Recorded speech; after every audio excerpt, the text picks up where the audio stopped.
सिंध के सीनियर वज़ीर शर्जील मेमन सां KU जे वफ़द की मुलाक़ात। वफ़द में मज़हर अब्बास, लाला असद पठान, ताहिर हसन खान और बिया शामिल। सहाफ़िन सीनियर वज़ीर शर्जील मेमन के प्लेटिनियम जुबली में शिरकत की दावत ॾिनी।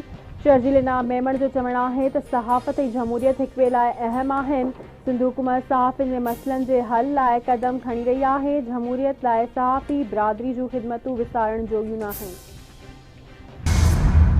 FC के सॼे मुल्क में कम करण जो इख्तियार मिली वियो।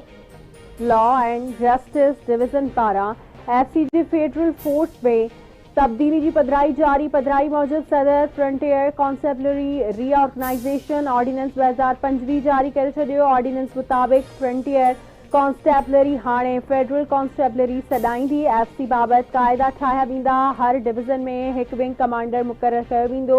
IG FC वफ़ाक़ी हुकूमत मुक़रर कंदी, जॾहिं त डिवीज़नल विंग कमांडर जो रैंक DIG जे बराबर हूंदो। वफ़ाक़ी हुकूमत लाइ एंड ऑर्डर जी क़याम लाइ वफ़ाक़ी रिज़र्व फोर्स भर्ती करे सघंदी। फेडरल कॉन्स्टेबलरी जी ज़िम्मेवारी फ़साद कंट्रोल करण, दाख़िली सिक्योरिटी, काउंटर टेररिज़म ऐं तहफ़्फ़ुज़ जी हूंदी। पाकिस्तान हुकूमत FC जे नए सिर जोड़जक जो फ़ैसिलो कयो आहे। FC जी तरबियत जे हवाले सां कदम खयां पिया वञनि। फ्रंटियर कॉन्स्टेबलरी हाणे फेडरल कॉन्स्टेबलरी हूंदी।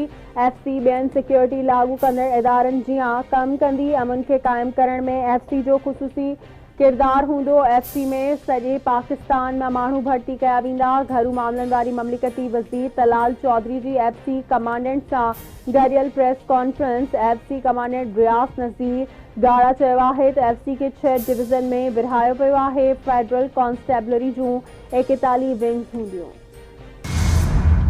ब्याज की शरह में घटताई की गुंजाइश मौजूद है, पर इन हवाले से फैसलो स्टेट बैंक के करणो है। हुकूमत जी बेहतर कदमन ऐं वाज़े मुआशी पॉलिसियुनि जी बदौलत मुल्क मुआशी इस्तेकाम ॾांहुं वधी रहियो आहे। निजकारी ऐं बैंकारी निज़ाम में सुधारनि जो अमल भी तेज़ी से जारी है। नाणे वारे वफ़ाक़ी वज़ीर मोहम्मद औरंगज़ेब जी कराची में प्रेस कॉन्फ्रेंस। हिन चवणु है तो स्टॉक एक्सचेंज में नुमाया इज़ाफ़ो ॾिसण में मिलियो। मक़ामी ऐं परॾेही सीड़पकारनि खे गॾु खणी हली रहिया आहियूं। मुआशी इस्तेकाम में आयल रंडकुनि खे हटायो वियो।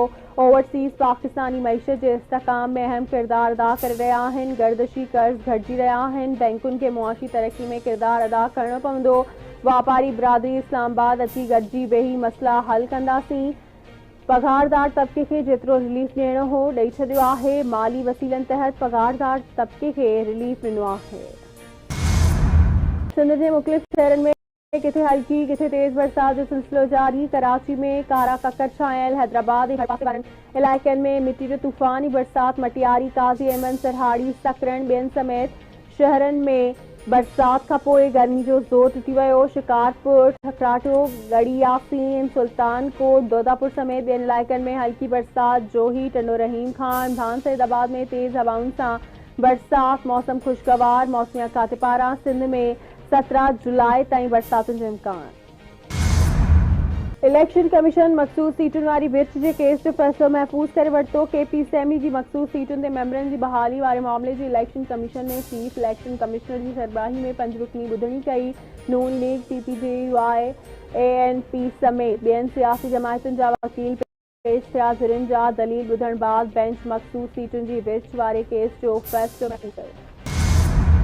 आलमी मार्केट में ख़ाम तेल की कीमतुनि में इज़ाफ़े जो रुझान बरक़रार। पाकिस्तान में ईंदड़ 15 ॾींहनि लाइ पेट्रोल ऐं डीज़ल की क़ीमत में इज़ाफ़े जो इम्कान। ओगरा जी समरी जी रोशनी में वज़ीर आज़म हतमी मंज़ूरी ॾींदो। ज़रियनि मूजिब पेट्रोल ऐं डीज़ल जे अघनि में 6.5 रुपया फ़ी लीटर ताईं वाध थी सघे थी। गासलेट ऐं लाइट डीज़ल 3 रुपया 74 पैसा सस्तो करण जी तजवीज़ आहे। पेट्रोलियम शयुनि जी क़ीमतुनि में फेरफार जी वर्किंग कई। पाकिस्तान स्टॉक एक्सचेंज में नई तारीख़ रक़म 100 इंडेक्स 1091 पॉइंट्स बाद खां पोइ तारीख़ में पहिरियों भेरो 1,35,391 पॉइंट जी सतह ते पहुची वियो। तजिए निगारनि मूजिब सीड़पकार हुकूमती पॉलिसियुनि, मालियाती सुधारनि ऐं परॾेही सीड़पकारी बाबति ख़बरूं सुठो सवण आहिनि, जिन जो असर सिधी रीत मार्केट जे कारकर्दगी ते पइजी रहियो आहे। जेकॾहिं इहो रुझान बरक़रार हो त स्टॉक मार्केट वधीक रिकॉर्ड क़ाइमु करे सघे थी। पाकिस्तान स्टॉक एक्सचेंज जो 1,35,000 पॉइंट की बुलंद तरीन सतह ते पहुंचण ते वज़ीर आज़म पारां ख़ुशी जो इज़हार। शहबाज शरीफ जो चवणु आहे त स्टॉक मार्केट की तारीख़ी सतह ते पहुंचण कारोबारी बिरादरी तरफ़ां मईशत एतमाद जोगो अमल आहे। ही हाकारी मुआशी अंगखर हुकूमती पॉलिसियुनि जो दुरुस्त रुख ॾांहुं वञण जो नतीजो आहे। कारोबारी बिरादरी के कारोबार दोस्त माहौल फराहम करण असांजी पहिरीं तरजीह आहे। मुल्क मुआशी इस्तेकाम खां पोइ तरक्की जी राह तरफ़ वधी रहियो आहे। हुकूमत मुल्की तरक्की अवामी फलाह ऐं बहबूद लाइ अणथक मेहनत करे रही आहे। नामियारे शाइर डॉक्टर आकाश अंसारी जे क़त्ल केस में गिरफ़्तार संदसि पुटु लतीफ़ आकाश पंहिंजे बयान तां फिरी वियो। मां पंहिंजे वालिद खे क़त्ल नाहे कयो। अॻुवारो ॾिनल एतराफ़ी बयान मजबूरी में ॾिनो हो। मिल्कियत जे मामले तां क़त्ल केस में फासायो वियो आहे। लतीफ़ आकाश जो अदालत में बयान। जवाबदार लतीफ़ आकाश खे अदालत में पेश कयो वियो। डॉक्टर आकाश जी बेवा हलीमा बि अदालत में पहुती।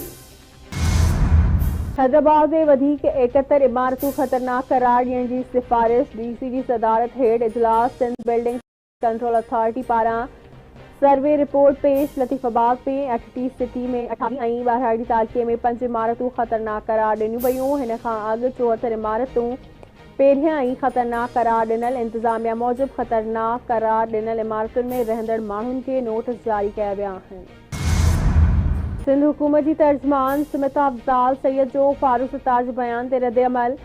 संदसि चवणु आहे त MQM खे अजरक फोबिया थी वियो आहे। अजरक न सिर्फ़ सिंध पर पूरे नंढे खंड जी सुञाणप आहे। अजरक हिन खिते जी हज़ारे साल पुराणी सकाफ़त इंसानी तहज़ीब जी अलामत आहे। अॼु ॾखण एशिया जो बचो अजरक जी अहमियत खां वाक़िफ़ आहे। असांजी सकाफ़त ते हमिलो हक़ीक़त में सिंध जी अवाम जी इज्तमाही सुञाणप ते हमिलो आहे। सिंध जी सकाफ़त ते का सौदेबाज़ी न कई वेंदी। MQM वटि हाणे को सियासी बयानियो न आहे बचो। हू कॾहिं असांजी क़यादत खे निशानो बणाइनि था ऐं कॾहिं असांजी सकाफ़त ते वार कनि था। ही नाकाम सियासत जी अलामत आहे। MQM खे मशवरो आहे त नफ़रत ऐं तासुब जी सियासत छॾे सिंध जी अवाम जी हक़ीक़ी ख़िदमत करे। मुल्क जे मथांनि इलाइक़नि में बरसातुनि खां पोइ सिंधु दरिया में चार अची वियो। तोनसा बैराज वटि विचोले दर्जे जी ॿोॾि बरक़रार। गुडू बैराज वटि सखर बैराज वटि नंढी ॿोॾि डिक्लेयर। गुडू वटि पाणी जो वहिकिरो 3,55,283 हेठां वहिकिरो 3,15,538 क्यूसिक रिकॉर्ड। सखर बैराज वटि मथां वहिकिरो 2,78,500 ऐं हेठां 2,25,260 क्यूसिक रिकॉर्ड। कोटली बैराज वटि मथां वहिकिरो 68,817 ऐं हेठां वहिकिरो 26,107 cusec record. Islamabad Punjab KP Balochistan Gilgit Baltistan में बरसात जो सिलसिलो जारी। हेठाहीं वारा इलाइक़ा पाणी हेठि अची विया। लाहौर में बिजली जी फ्राहमी मुतासिर थियण सबबि आम ज़िंदगी मफ़लूज बणियल। ओकाड़ा में बरसात दौरान बिजली किरण सबबि बजना फौत। हिकु ज़ख़्मी। टांग जे जबलनि ते बरसात सबबि नदी नालनि में चाड़ अची वियो। बोर्ड जो पाणी टांग में दाख़िल थी वियो। केतिरनि ई घरनि ऐं दुकाननि खे नुक़सान पहुतो। 3 ॼणा ज़ख़्मी। फैसलाबाद डेरा गाज़ी खान कमालिया गुजरात हाफ़िज़ाबाद ॿियनि इलाइक़नि में बरसात। मौसमियात खाते मूजिबि बरसातुनि जो ही स्पेल 17 जुलाई ताईं बरक़रार रहंदो। बलूचिस्तान में जारी मानसून बरसातुनि सबबि मुख़्तलिफ़ वाक़िअनि में औरतुनि ऐं ॿारनि समेत 16 ॼणा फौत। PDMA जी रिपोर्ट मुताबिक़ फौतियूं ज़ोब ज़ियारत मूसाखेल खुस्तार लोरलाई लसबेला ऐं कोहलो जे इलाइक़नि में थियूं। 28 जून खां जारी बरसातुनि ऐं ॿोॾि सबबि मुख़्तलिफ़ ज़िलनि जे 58 घरनि खे नुक़सान पहुतो। जिन मां 11 घर मुकमल तौर ते मिटी जो ढेर बणिजी विया। मुतासिर ज़िलनि में इमदादी सरगर्मियूं जारी आहिनि ऐं मुतासिर ख़ानदाननि खे खुराक टेंट ऐं ॿियूं ज़रूरी सामान फ़राहम कयो पियो वञे।